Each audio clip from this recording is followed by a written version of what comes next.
Hello दोस्तों, नमस्कार। स्वागत करते हैं आप सभी का हिंदी के इस ज़बरदस्त सेशन में। तो आप सभी दोस्तों का तहे दिल से स्वागत करते हैं बिहार शिक्षक भर्ती में। तो चलिए आज की क्लास को स्टार्ट करते हैं। आज का अपना पहला प्रश्न है कि हिंदी भाषा किस लिपि में लिखी जाती है।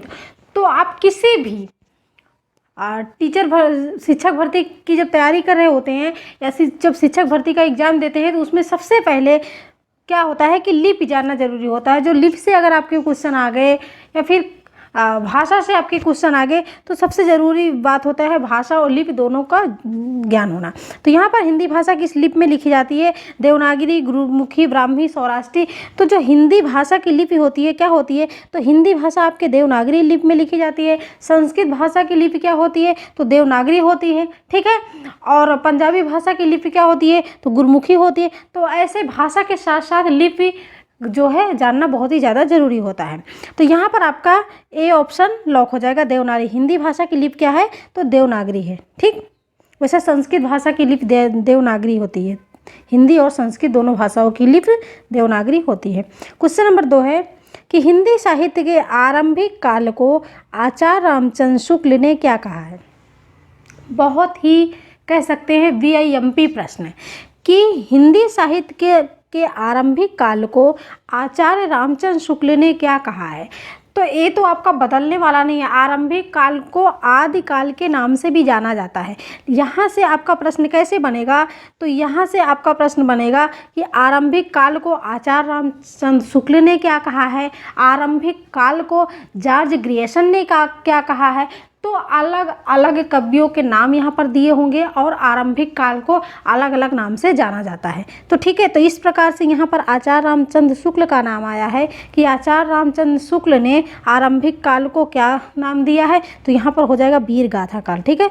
आचार्य राम शुक्ल ने आरंभिक काल को वीर गाथा काल के नाम से जाना जाता है। जैसे यहाँ पर देख सकते हैं कि आरंभिक काल को आदिकाल के नाम से भी जाना जाता है, ठीक है। आदिकाल के नाम से भी जाना जाता है, यहाँ पर ये प्रश्न नहीं है। जिसे जॉर्ज ग्रियर्सन ने आरंभिक काल को चारण काल के नाम से बताया है। मिश्र बंधु ने आरंभिक काल को प्रारंभिक काल के नाम से बताया है।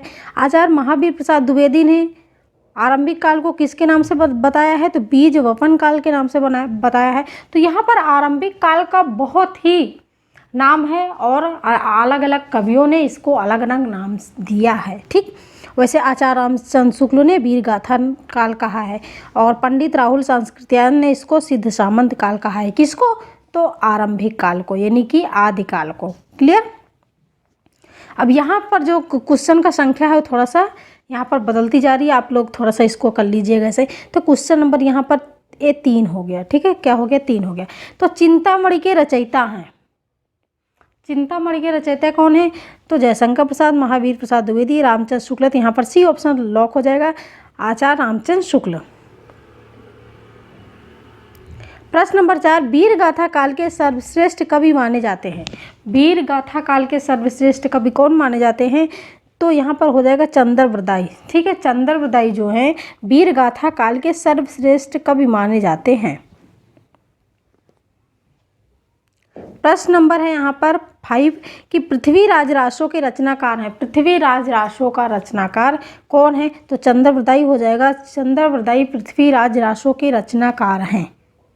चंद्रवरदाई पृथ्वीराज रासो के दरबारी कवि थे। क्लियर? प्रश्न नंबर यहाँ पर 6 कि प्रगतिवाद उपयोगितावाद का दूसरा नाम है, यानी कि प्रगतिवाद उपयोगितावाद का दूसरा नाम है। यह कथन किसका है? यह किसने कहा है कि प्रगतिवाद उपयोगितावाद का दूसरा नाम है? तो यहाँ पर हो जाएगा सुमित्रा नंदन पंत ने कहा है कि प्रगतिवाद उपयोगितावाद का दूसरा नाम। यहाँ पर जो भी प्रश्न है आपको वो बहुत ही ज़्यादा इम्पोर्टेंट मिलेंगे आपके शिक्षक भर्ती के लिए। प्रश्न नंबर 7 है कि प्रेमचंद्र के अधूरे उपन्यास का नाम क्या है? मुंशी प्रेमचंद के अधूरे उपन्यास का नाम क्या है? तो यहाँ पर हमेशा याद रखिएगा, क्या हो जाएगा? मंगलसूत्र। मंगलसूत्र प्रेमचंद्र का अधूरा उपन्यास है। प्रश्न नंबर 8 कि तरन तनुजा तट तमाल तरुअर बहुछाए प्रस्तुत पंक्ति के रचयिता कौन है? यहाँ से एक प्रश्न। दूसरा प्रश्न कि तरन तनुजा तट तमाल तरुअर बहुछाए, यह कौन सा अलंकार है। तो दोनों चीज़ें यहाँ पर जान लीजिए। जब रचयिता पूछा जाए तब भारतेंदु हरिश्चंद्र लगाइएगा, जब अलंकार पूछा जाए तो कौन सा अलंकार मारेंगे आप, अनुप्रास अलंकार। क्लियर, क्योंकि यहाँ पर वर्ण की आवृत्ति हुई है।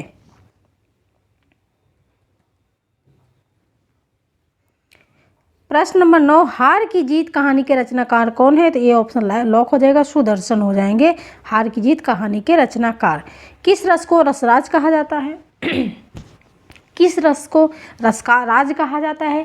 किस रस को रसपति के नाम से जाना जाता है, और हिंदी का सर्वश्रेष्ठ रस कौन सा है। तो तीनों चीज़ें आप जान लीजिएगा कि जब रसराज की बात की जाए तो श्रृंगार रस, और रसपति की बात की जाए तो श्रृंगार रस, यानी कि श्रृंगार रस को रसपति के नाम से भी जाना जाता है।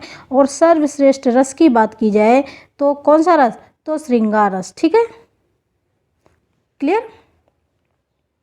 प्रश्न नंबर 11, जिन स्वरों के उच्चारण में कम से कम समय लगता है उन्हें क्या कहते हैं। तो उन्हें कहते हैं ह्रस्व स्वर। ह्रस्व स्वर में कम से कम समय लगता है, दीर्घ स्वर में ह्रस्व स्वर से ज़्यादा समय लगता है, और प्लुत स्वर में सबसे ज़्यादा समय लगता है। क्लियर। प्रश्न नंबर 12 है कि इनमें संयुक्त व्यंजन कौन सा है। इनमें संयुक्त व्यंजन कौन सा है। तो यहाँ पर बी ऑप्शन लॉक हो जाएगा। बी ऑप्शन लॉक हो जाएगा, छत्रंग ज्ञ और स्रा। छत्रंग ज्ञ और स्रा क्या है, संयुक्त व्यंजन होते हैं।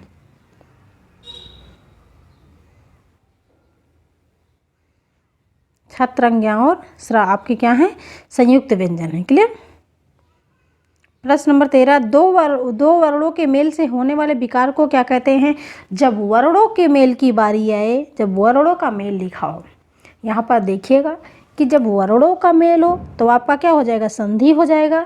जब शब्दों का मेल हो तब क्या हो जाएगा, तब आपका हो जाएगा समास। ठीक है, शब्दों का मेल समास, और वर्णों का मेल संधि। संधि में क्या होता है, दो वर्ण ही तो मिलते हैं आपस में, और समास में क्या होता है, दो शब्द मिलते हैं जिसमें पूर्व पद और उत्तर पद होता है। प्रश्न नंबर 14 है कि आ बैल मुझे मार का अर्थ क्या होता है। आ बैल मुझे मार, हम हमेशा कहावत में कहते हैं आ बैल मुझे मार, मुहावरा प्रयोग करते हैं। तो छेड़छाड़ करना, जानबूझकर मुसीबत में पड़ना, तो यहाँ पर बलशाली के सामने वीरता दिखाना, या फिर कायर होते हुए भी वीरता का प्रदर्शन करना। बताइए क्या हो जाएगा।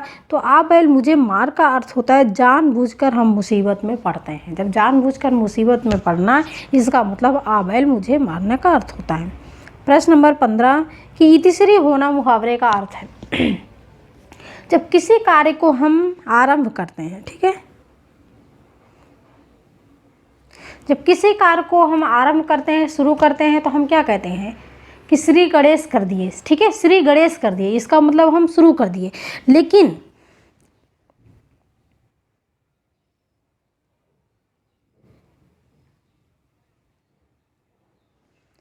उसी कार्य को जब हम समाप्त करते हैं तो हम क्या करते हैं, अगर किसी कार्य को हम आरंभ करते हैं तो हम कहते हैं श्री गणेश कर दिए, लेकिन जब उसी कार्य को हम समाप्त करते हैं तो क्या बोलते हैं कि इतिश्री हो गया, इतिश्री हो गया, कर दिए इतिश्री, तो इसका मतलब समाप्त कर दिया। ठीक है, तो यहाँ पर हो जाएगा ही इतिश्री होना मुहावरे का अर्थ क्या होता है, इसका मतलब समाप्त होना। क्लियर, इसका मतलब समाप्त होना।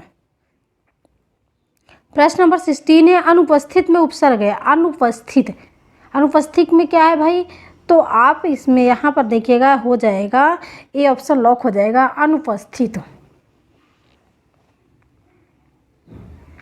प्रश्न नंबर 17 निम्नलिखित विकल्पों में से करण कारक उदाहरण है। यहाँ पर नंबरिंग थोड़ा सा मिस्टेक हो गया, वो क्या जो आदिकाल का जो हो गया उसको ऐसे टाइप हो गया कि जैसे थोड़ा सा टाइपिंग मिस्टेक हो गई यहाँ पर नंबरिंग करने में। तो करण कारक है, राजा ने भिखारी को दान दिया। जब दान की बात आए, चाहे वो भिखारी को कंबल दान दिया जाए, या फिर जब भी हम खाना दान किए, कुछ भी अगर हम दान करते हैं तो आपका संप्रदान कारक हो जाता है। ठीक है, कभी भी आप इसको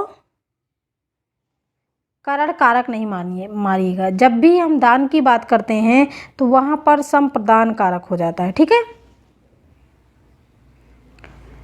बच्चा पतंग उड़ाता है, बढ़ई लकड़ी से मेज बनाता है, खान से हीरे निकलते हैं। एक खान से जब हीरे निकलते हैं तो इसका मतलब खान से अलग हो रहे हैं। जब अलगाव की बात की जाती है तो अपादान कारक। बढ़ई लकड़ी से मेज काटता है, जब साधन साधक के रूप में काम करे तब वहाँ पर कौन सा कारक हो जाएगा? तब हो जाएगा वहाँ पर कारण कारक। ठीक है, तो बढ़ई लकड़ी से मेज बनाता। पहली बात तो इसमें कारक चिन्ह से आया है, और से जब आता है तब आपको दो कारक चिन्हों में लोप होता है, एक अपादान में, दूसरा करण में। अपादान में अलगाव के लिए और करण में साधन के लिए। तो यहाँ पर देखिएगा, बढ़ई लकड़ी से मेज बनाता है, तो मेज किससे बनाता है? लकड़ी से बनाता है। सिंपल सी बात है कि कारक चिन्ह करण कारक चिन्ह का लोप हुआ है यहाँ पर, तो इसलिए यहाँ पर सी विकल्प लॉक हो जाएगा। प्रश्न नंबर 18, हिंदी व्याकरण में मूल स्वरों की संख्या कितनी होती है? मूल स्वर की संख्या। यहाँ पर स्वरों की संख्या नहीं पूछा गया। अगर स्वर की संख्या पूछा जाता है तब आपका 11 हो जाता है, लेकिन यहाँ पर मूल स्वर की संख्या पूछा गया। हिंदी व्याकरण में मूल स्वरों की संख्या कितनी होती है? तो 4 होती है। कौन कौन से? आपने हास्य स्वर पढ़ा है, तो हास्य स्वर में स्वरों की संख्या कितनी होती है? आ, ई, उ और री, 4 होते हैं ना। तो वही है यहाँ पर मूल स्वर, आ, ई, उ और री, जिसमें क्या हो? मात्रा ना हो, है ना, जिसमें क्या हो? मात्रा ही ना हो।